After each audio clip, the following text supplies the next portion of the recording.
तो जब वो हिंदू देवी देवताओं का भगवान का मजाक उड़ाते हैं तो तथाकथित जनेऊधारी राहुल गांधी जो अभी तक इस यात्रा में मुझे लगता है किसी मंदिर या मठ या हिंदू संस्था पर तो नहीं गए, वो कुछ नहीं बोलते।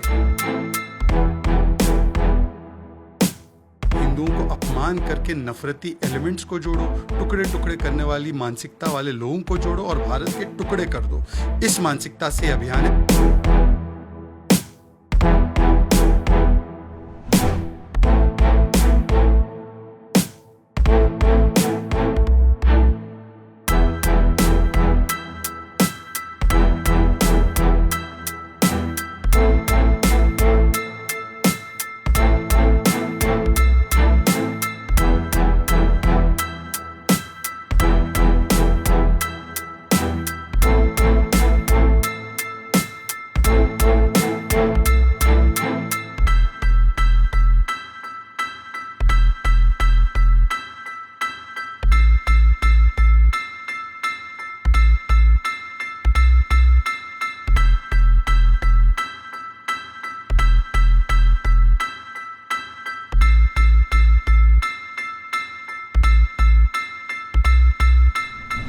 राहुल गांधी की भारत जोड़ो यात्रा एक बार फिर सवालों के घेरे में है। जयराम रमेश ने ट्वीट करके भारतीय जनता पार्टी के ऊपर एक आरोप लगाया है कि बीजेपी जानबूझकर भारत जोड़ो यात्रा की कामयाबी से जल रही है, इसलिए वो नफरत की खेती कर रही है। भारतीय जनता पार्टी के राष्ट्रीय प्रवक्ता शहजाद पूनावाला हमारे साथ हैं। शहजाद जी, राहुल गांधी किससे मिलते हैं, कितने की टी शर्ट पहनते हैं, क्या बोलते हैं, बावजूद इसके कांग्रेस पार्टी ये आरोप लगा रही है कि आप लोग जो है वो भारत जोड़ो यात्रा की सफलता से डर रहे हैं।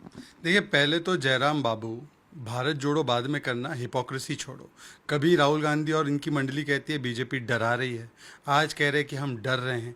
तय कर ले हम डरा रहे हैं या डर रहे हैं। और दूसरी बात ये भी तय कर ले कि नफ़रत फैलाना या नफ़रत की फैक्ट्री वो होते हैं जब 84 में नरसंहार होता है और राजीव जी कहते हैं कि बड़ा पेड़ गिरा धरती हिली और सज्जन कुमार को 34 वर्ष तक बचाया जाता है और उसकी कन्विक्शन 2018 में होती है। तो मुझे लगता है नफ़रत की फैक्ट्री वो होती है। पर सवाल आज सिर्फ इतना है जयराम बाबू से।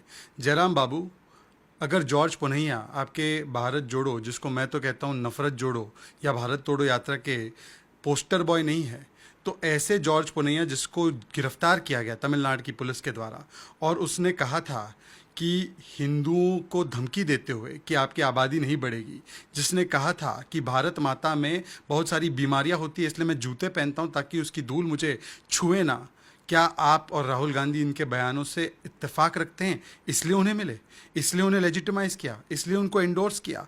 और वो राहुल गांधी को जब मिलते हैं तो उनके सामने कहते हैं कि केवल उनके भगवान असली भगवान है और शक्ति और बाकी भगवान फेक भगवान है। तो जब वो हिंदू देवी देवताओं का भगवान का मजाक उड़ाते हैं तो तथाकथित जनेऊधारी राहुल गांधी जो अभी तक इस यात्रा में मुझे लगता है किसी मंदिर या मठ या हिंदू संस्था पर तो नहीं गए, वो कुछ नहीं बोलते। ये इसलिए नहीं बोलते क्योंकि हिंदू विरोध का तो लंबा चरित्र रहा है, चाहे वो हिंदू टेरर हो, हिंदुत्व आइसिस हो, हिंदुत्व को बोको हराम कहना हो, सैफरन टेरर हो या श्री राम का ही अस्तित्व मांगना हो। शहजाद जी, लेकिन सबसे महत्वपूर्ण सवाल ये है कि राहुल गांधी इतने लंबे समय से राजनीति में हैं, जो वो बात पुनैया कह रहे हैं, क्या वो उनकी समझ में नहीं आ रही कि एक जो धर्म विशेष की भावनाओं को आहत करने वाली वो बातें कह रहे हैं, ना उन्होंने उसका विरोध किया ना कहीं इंटरप्ट किया, वो लगातार उनसे समझ रहे हैं कि असली भगवान है कौन? क्योंकि राहुल गांधी और इस पूरे तथाकथित भारत जोड़ो यात्रा का जो मोटो है, नारा है, वो गलत नारा जयराम जी ने बताया। मैं आपको असली नारा बताता हूँ। असली नारा ये है कि हिंदुओं को दो गाली तो मिलेगी वोट बैंक की ताली और सजेगी वोटों की थाली। ये नारे पर ये तथाकथित भारत जोड़ो नहीं है, ये तुष्टीकरण जोड़ो, ये अपीजमेंट जोड़ो, ये हिंदुओं को अपमान करके नफरती एलिमेंट्स को जोड़ो, टुकड़े टुकड़े करने वाली मानसिकता वाले लोगों को जोड़ो और भारत के टुकड़े कर दो। इस मानसिकता से अभियान है। और इसीलिए आप बताइए मुझे, एक लंबी श्रृंखला है। मणिशंकर अय्यर ने पूछा था कौन से कमरे में पैदा हुआ है श्री राम। आज मणिशंकर अय्यर कांग्रेस में है। दिग्विजय सिंह के कैसे बयान आए हिंदुओं को लेकर, हिंदू आतंक को लेकर कि 26/11 हिंदुओं की आरएसएस की साजिश थी। किस प्रकार से चिदम्बरम और सुशील कुमार शिंदे ने भगवा आतंक की बात की थी, क्या उन पर कोई कार्रवाई की गई?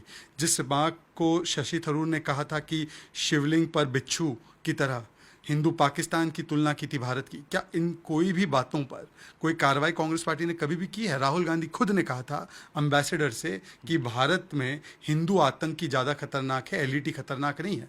तो इन स्टेटमेंट्स का एक ही अर्थ था कि हिंदुओं को अपमानित करो, टारगेट करो, और वही चल रहा है आज।